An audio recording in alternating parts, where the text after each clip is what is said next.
여러분들 가보셨습니다. 오늘은 그대가 나를 사랑함이 여인의 사랑보다 더하였도다. 다윗의 활 노래에 대한 이 내용들을 함께 나누겠습니다. 핵심적인 내용이 뭐냐면 다윗이 이 요나단뿐만이 아니라 사울을 지금 애가하고 있는 것들을 보게 됩니다. 그러니까 이 원수까지도 애도하는 넓은 마음, 그리고 자기의 그런 요나단에 대한 깊은 사랑이 드러나고 있음을 통해서 이 한 세대가, 한 시대가 종말하는 것들에 대해서 지금 이 다윗이 노래하고 있는 것들을 보게 됩니다. 우리가 지난 시간의 내용들을 잠깐만 살펴보면 이 아말렉 소년이 다 사울을 죽였다고 거짓 보고를 하게 됩니다. 그럴 때에 그러면 통해서 왕관과 팔찌를 가져오게 되는데, 그것은 정치적인 계산이었어요. 다 이 적들을 이 다윗의 적이라고 생각했던 이 사울을 죽였다고 한다면 다윗이 좋아할 거라고 생각해서 이런 일들을 했지만, 다윗은 사울의 죽음의 소식을 듣고 옷을 찢고 애통하는 것들을 보게 됩니다.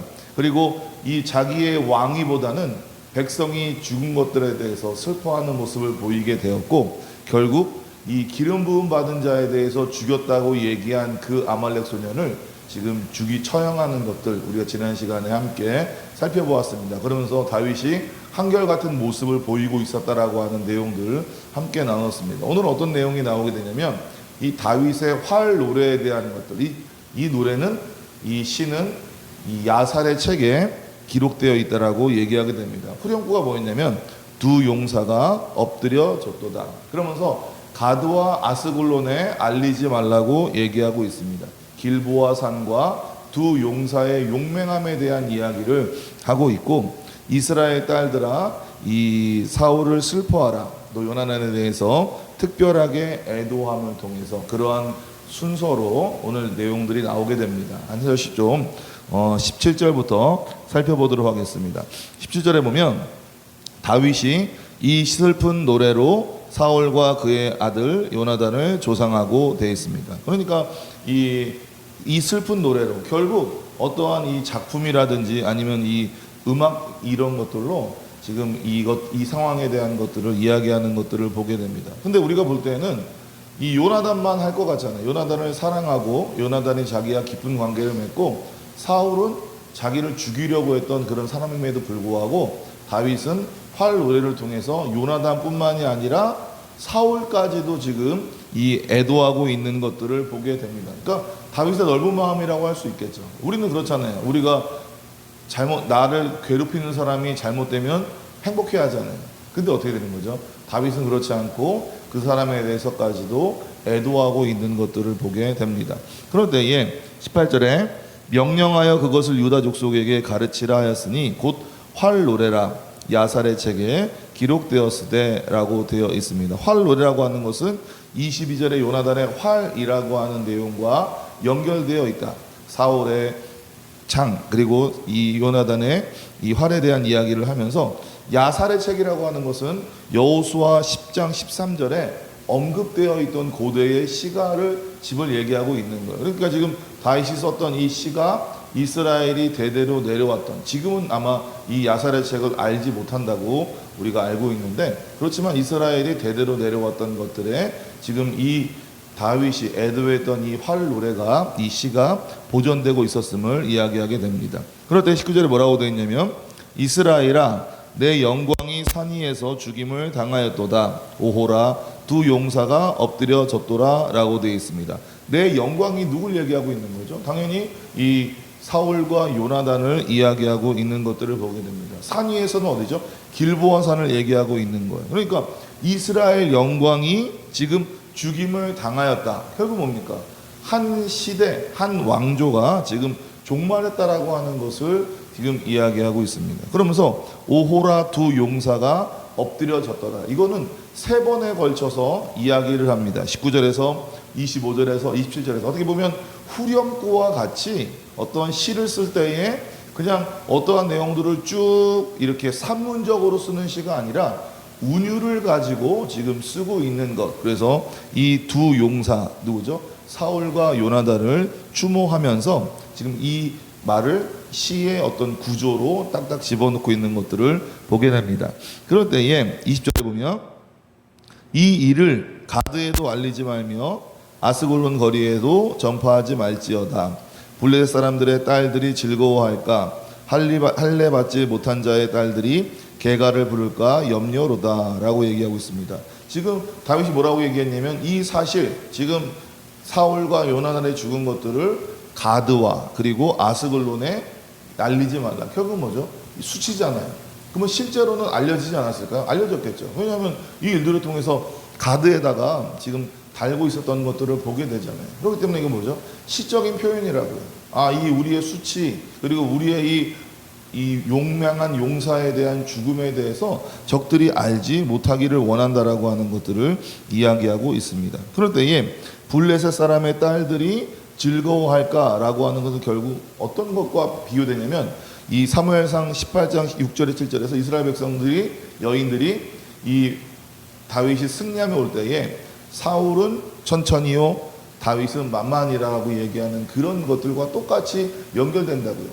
이스라엘 백성들이 승리했을 때 이스라엘 여인들이 그것들에 대해서 개가를 불며 좋아하는 것처럼 지금 블레셋 입장에서 봤을 때 어떻게 되는 거죠? 전쟁에서 승리한 거잖아요. 결국 이스라엘의 용사가 죽었다라고 하는 것은 블레셋 입장에서는 승리한 것이기 때문에 그 블레셋 여인들이 승전가를 부르고 개가를 부르는 것들에 대해서 염려하고 있는 것들을 보게 되는 거예요. 그러면서 블레셋에서 계속 뭐라고 얘기하고 있죠? 할례 받지 못한 자라고 반복해서 이야기하고 있는 것들. 그것은 블레셋 사람들을 경명하는 그런 표현으로 쓰고 있는 것들을 보게 됩니다. 그러니까 이 일들을 통해서 다윗은 단순히 사울과 요나단의 죽음만을 이야기하고 애도만을 하는 것이 아니라 이스라엘을 생각하고 있는 거라고요. 이 용맹한 하나님이 세운 이 용맹한 사람들이 죽음을 통해서 이스라엘의 이름이 떨어질까, 하나님의 이름이 떨어질까 걱정하는 모습에서 이러한 표현을 쓰고 있는 것들을 보게 됩니다.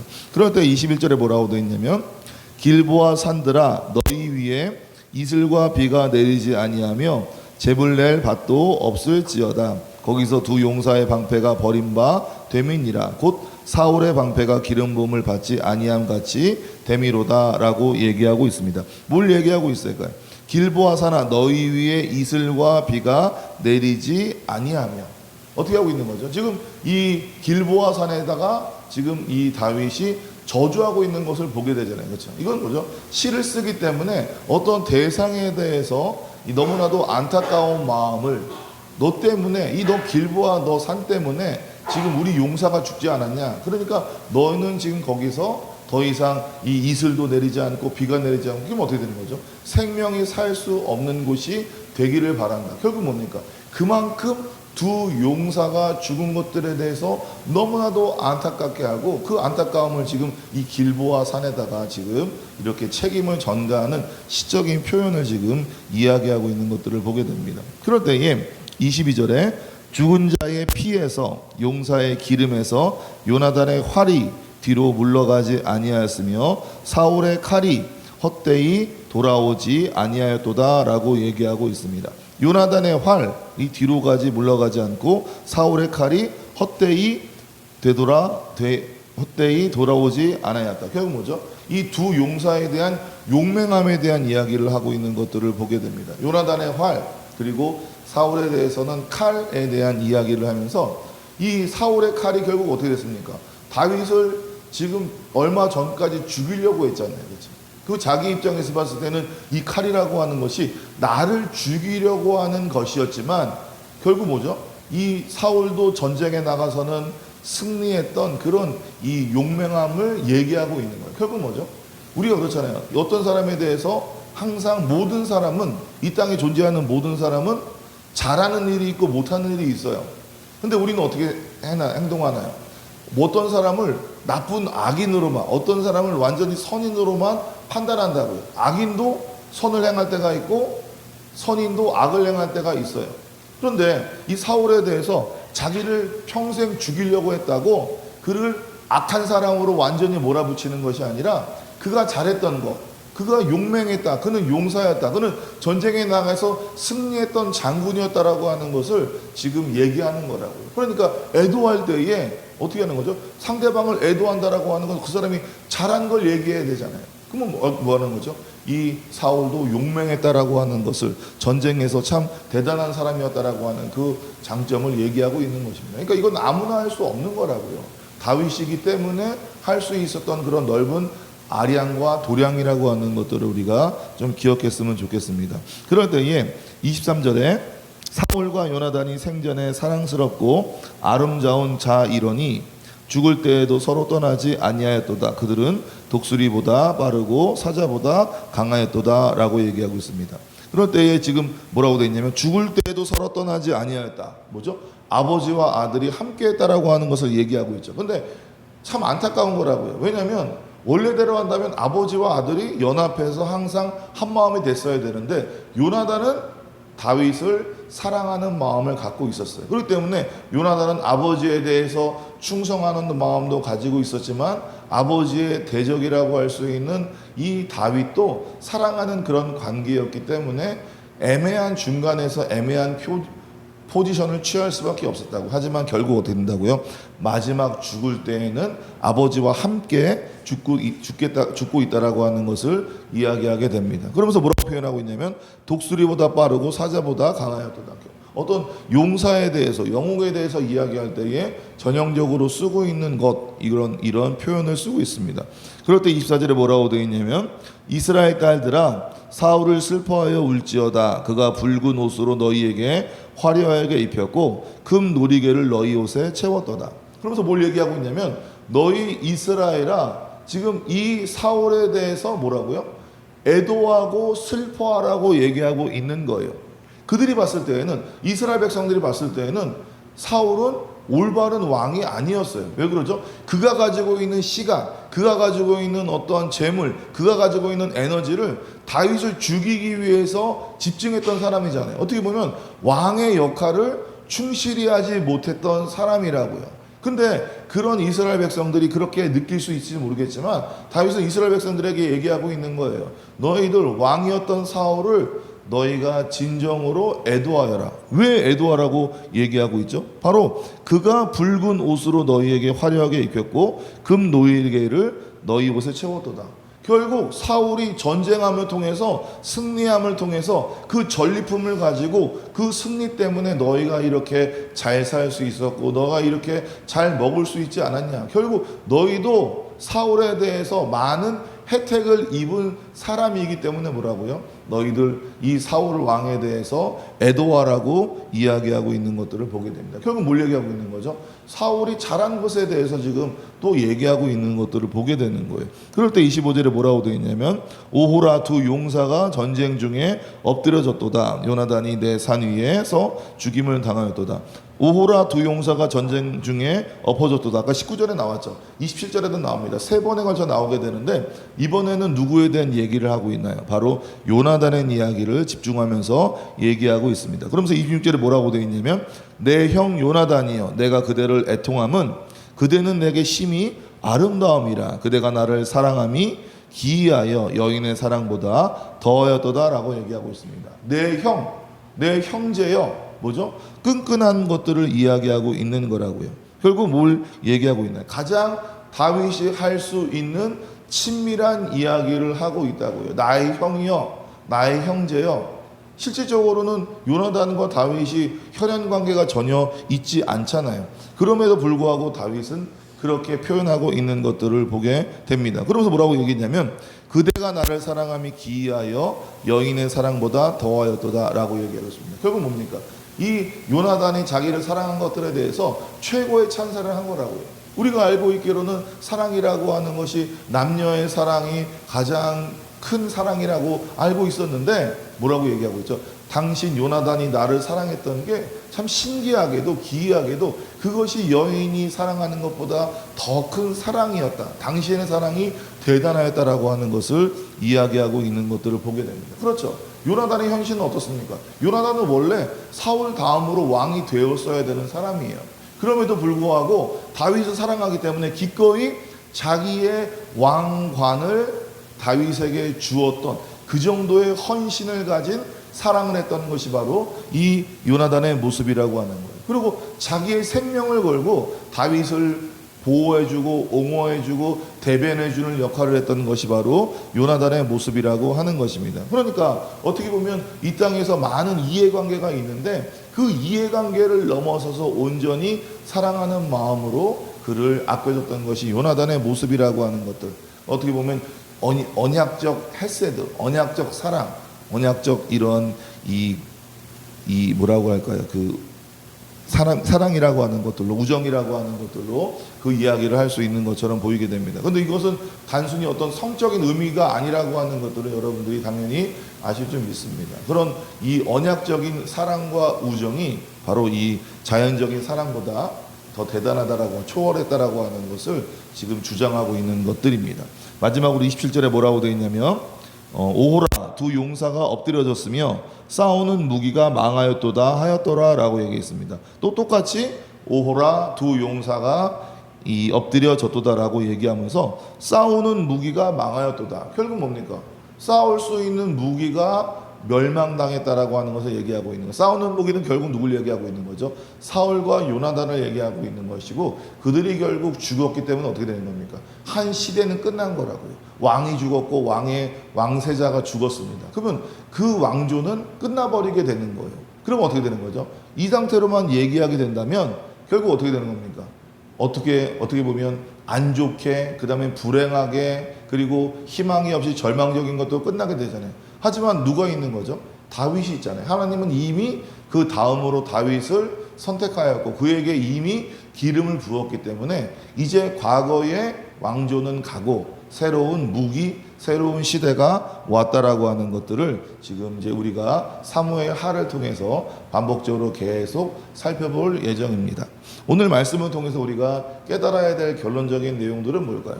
이 다윗이 원수까지도 애도하는 마음, 그 마음이라고 하는 것들을 우리가 좀 돌아보기를 바랍니다.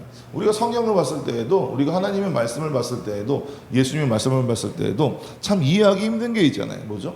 원수를 사랑하라. 우리가 정말로 원수를 사랑할 수 있을까요? 쉽지가 않을 거 아니에요. 그렇죠?